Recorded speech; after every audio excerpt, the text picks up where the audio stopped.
Pemirsa, kedatangan Erick Thohir disambut ribuan antusias warga saat berkunjung ke Ranah Minang di Kota Padang.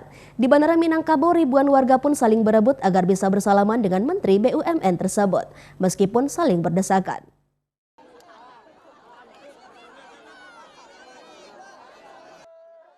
Adanya kunjungan kerja Erick Thohir, Menteri BUMN ke Sumatera Barat, disambut ribuan warga pendukung Erick Thohir di Bandara Internasional Minangkabau. Terlihat ribuan pendukung memadati halaman VIP yang ingin berjumpa langsung dan saling berebut untuk bersalaman dengan Menteri BUMN tersebut. Kedatangan Erick ke Sumatera Barat juga dalam rangka meninjau pembangunan flyover Sitinjau Lawi sebagai langkah mengurangi kemacetan dan longsor pada Jalan Padang Solo dan daerah terusannya. Erick juga meresmikan reaktivitas kereta api atau KA Maitam di Kota Sawah Lunto dan menyaksikan MOU kerjasama PT KAI dengan Pemkab Agam terkait mengurai kemacetan di Padang Luar. Sambutan yang dihadiri ribuan warga ini merupakan salah satu bentuk dukungan dan partisipasi atas keberhasilan Erick Thohir sebagai Menteri BUMN. Hal ini dikatakan oleh Ketua Garda Bernas Sumbar, I.A. Priyatna saat menyambut kedatangan Menteri BUMN tersebut.